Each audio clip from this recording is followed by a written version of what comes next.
1971 पाकिस्तान के इतिहास का वो साल जिसे शायद पाकिस्तान आज तक नहीं भूल पाया होगा। उस समय पाकिस्तान के दो हिस्से हुआ करते थे, वेस्ट पाकिस्तान और ईस्ट पाकिस्तान। लेकिन फिर हालात बदले, आंदोलन शुरू हुआ, युद्ध हुआ और पाकिस्तान के दो टुकड़े हो गए। ईस्ट पाकिस्तान दुनिया के नक्शे पर बांग्लादेश नाम से एक नया देश बन गया। अब लगभग 55 साल बाद दोस्तों सोशल मीडिया पर एक बार फिर ऐसी खबरें चल रही हैं जिन्होंने पाकिस्तान को लेकर एक बहुत बड़ा सवाल खड़ा कर दिया है। दावा किया जा रहा है कि बलूचिस्तान ने खुद को पाकिस्तान से आजाद घोषित कर लिया है। कुछ पोस्ट में रिपब्लिक ऑफ बलूचिस्तान नाम के एक नए देश की बातचीत की जा रही है और यहां तक दावा किया जा रहा है कि बलूच फाइटर्स का बलूचिस्तान के एक बहुत बड़े हिस्से पर कंट्रोल हो चुका है। आखिरकार ये न्यूज़ है क्या, ये माजरा है क्या, तो इसको डिटेल में हम समझने की कोशिश करेंगे दोस्तों। आज मेरा नाम राहुल शर्मा और आप मेरे साथ जुड़े हैं डिकोड डिप्लोमेसी विद राहुल पर।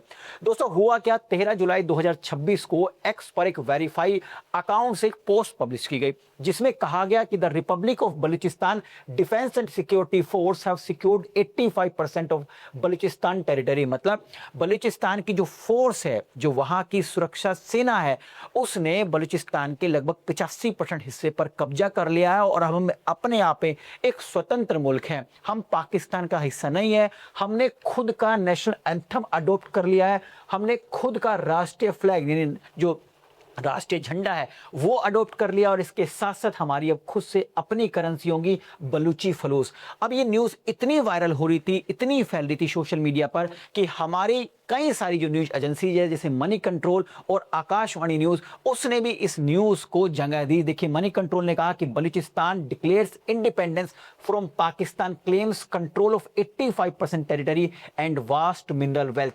इसी तरीके से आकाशवाणी ने भी इस न्यूज को जगह दी।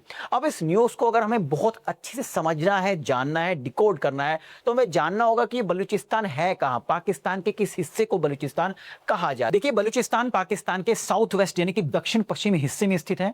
क्षेत्रफल के हिसाब से पाकिस्तान का एक बहुत बड़ा प्रांत है। आप यहां पर देख सकते हैं लगभग 40%, 44% जो टोटल एरिया पाकिस्तान का, उसका 44% जो है वो बलूचिस्तान में विलय है, बलूचिस्तान कवर करता है। बलूचिस्तान के पश्चिम में आप ईरान देख सकते हैं, उत्तर में अफगानिस्तान और दक्षिण में आप अरेबियन सी देख सकते हैं। इसलिए पाकिस्तान को यहां पर एक लंबी स्ट्रेटली इंपोर्टेंट कोस्ट लाइन मिलती है।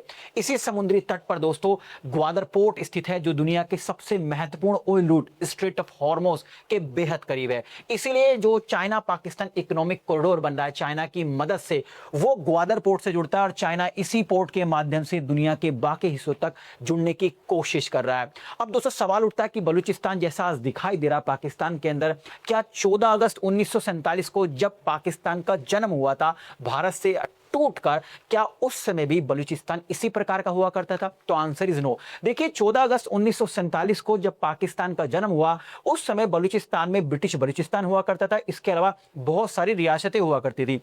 अब जैसे ही पाकिस्तान का जन्म होता है, पाकिस्तान 14 अगस्त 1947 को बनता है, तो ब्रिटिश बलूचिस्तान ऑटोमेटिकली पाकिस्तान में शामिल हो जाता है।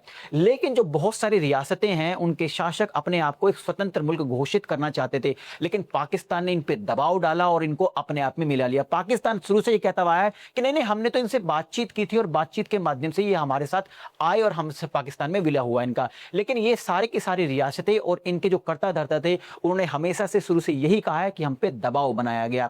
इसी वजह से बलूचिस्तान के जो नागरिक हैं वो शुरू से ही पाकिस्तान से नफरत करते हैं, पाकिस्तान का विरोध करते हैं। लेकिन ये विरोध धीरे धीरे और बढ़ने लगा, समय के साथ साथ और बढ़ने लगा।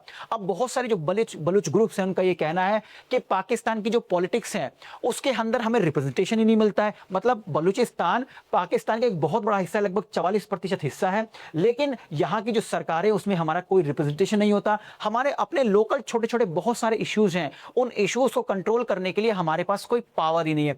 इसके अलावा जो बलूचिस्तान है इसके अंदर बहुत सारे मिनरल्स अवेलेबल हैं, यहां पर गैस के नेचुरल रिसोर्सेज हैं, वहां से जो भी कुछ प्रोड्यूस हो रहा है वो सारा का सारा पैसा पंजाब और सिंध में खर्च किया जाता है। हमारे यहाँ पर ना कॉलेज है, ना स्कूल्स है, ना यूनिवर्सिटीज है।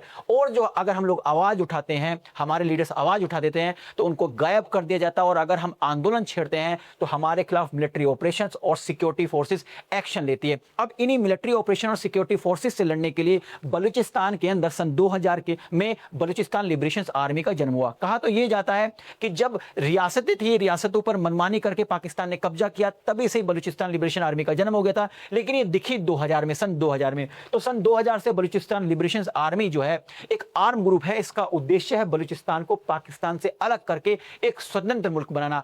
पाकिस्तान बीएलए को एक टेररिस्ट ऑर्गेनाइजेशन के रूप में मानता है और ये कहता है समय समय पर कि इस बीएलए का भारत सपोर्ट करता हुआ है।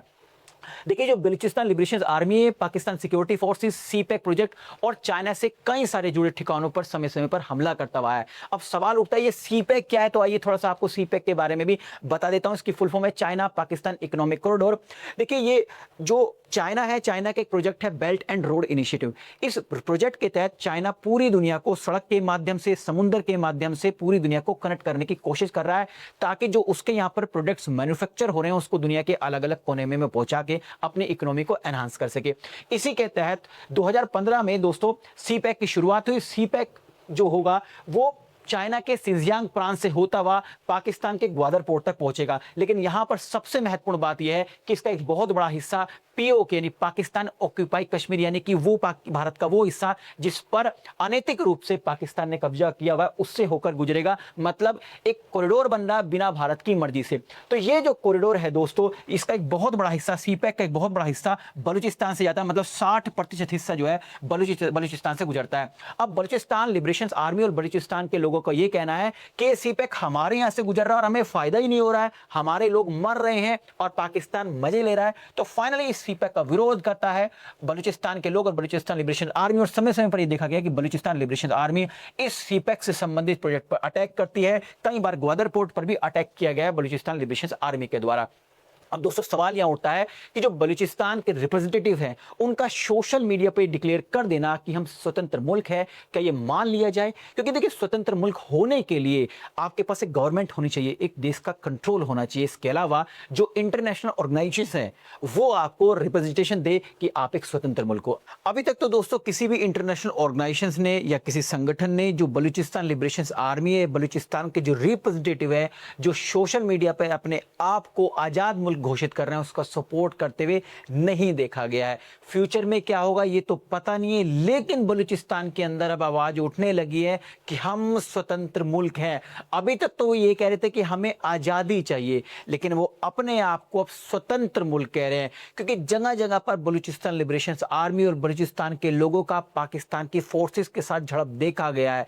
लेकिन अब झड़प से 2 कदम आगे निकलते हुए अब बलूचिस्तान के लोग ये कह रहे हैं कि हम स्वतंत्र मुल्क हैं, हमने 85% बलूचिस्तान की टेरिटरी पर कब्जा कर लिया है और ये हमारा मुल्क है, हम इसे अपने तरीके से चलाएंगे।